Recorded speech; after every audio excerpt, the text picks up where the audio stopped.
With the current popularity of RC cars on the market, it's no surprise that there's been an explosion of small, budget-minded companies. Today, we take a look at the 1/14th scale Croboll Truggy. Welcome to Highways and Driveways RC, where today we see how this upstart company compares to more well-established companies when it comes to building a budget-minded RC car. The first competitor, HPI's own Maverick Ion series. Size-wise, both cars are very similar, 1/18th scale and 1/14th scale for the new Croboll. However, right in the same price range, a very well-established Redcat Racing Piranha TRT10 can be had, and it's a 10th scale vehicle. A $30 coupon brings the Croboll down to $126.99. The 10th scale Redcat is $129.99. And the 1/18th scale Ion is $118.99. All three vehicles started off with brushed motors and 2-in-1 receiver ESC combos. The Redcat has already been modified. These are the stock electronics. The original servo was very weak, had difficulty turning the wheels, and returning to center. Being two-wheel drive and rear motor, it was a fun vehicle, but the stock electronics begged to be upgraded. The Maverick also suffers from difficulties in the steering department. Even with an upgraded servo, after the first one burnt out, the car rarely ever can be kept in a straight line. Its mid-motor, all-wheel drive design offers plenty of grip and balance.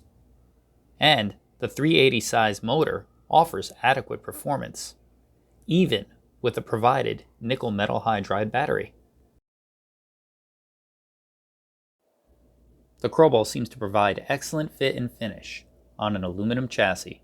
It's also mid-motor and all-wheel drive, but instead of a 380 motor, it comes with a large 550 brushed can. All three vehicles sport oil-filled shocks, and all came with chargers and batteries. The Croboll came with a 2-cell LiPo battery, putting it ahead of the nickel metal hydride packs that the other two came with.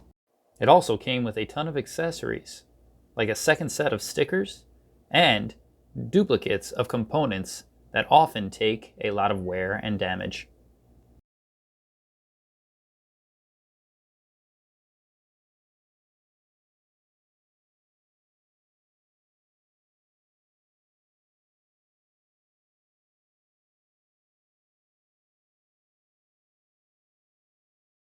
At this price point, you wouldn't expect a great radio from any of the cars. However, the Maverick was certainly the worst of the bunch. It lacked range, features, and its layout was not very intuitive. The Croboll seems to provide adequate range, a fair amount of features, including throttle adjustment, and a very well laid out button configuration. The original Redcat radio appeared and performed similarly. However, it had less overall features.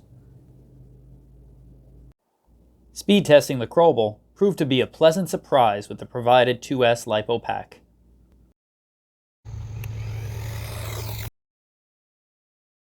We recorded a max speed over 23 miles an hour, and the company claims that in stock form the car is capable of running 3S LiPos.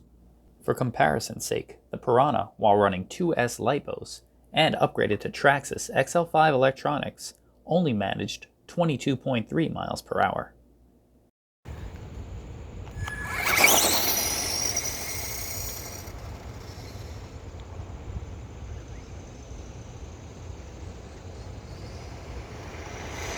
And when the two were lined up for a drag race, the lighter all-wheel drive Croboll consistently won.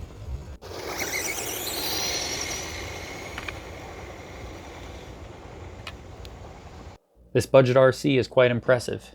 It's quick, planted, easy to drive, fun, and has one of the fastest steering servos I've ever encountered in something this size and price, which leads us to ranking the three cars. In last place we have the Maverick Ion. Although it's the cheapest car here, it also proved to be the slowest, least reliable, and most difficult to drive. It's quite surprising for such a well-established brand. Maverick, after all, is the budget version of HPI. And although it's a little cheaper, for only a few more dollars, the other two are much better vehicles.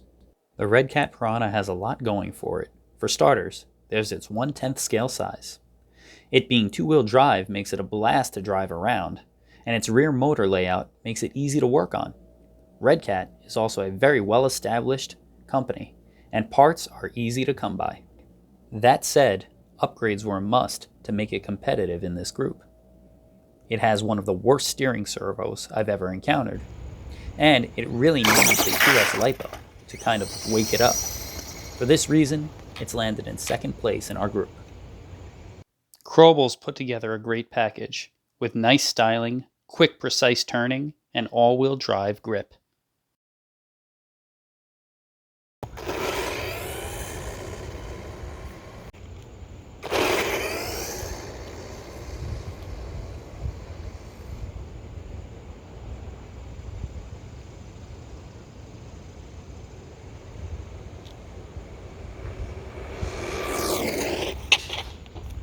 At this price point, it was a hard package to beat amongst the three cars here.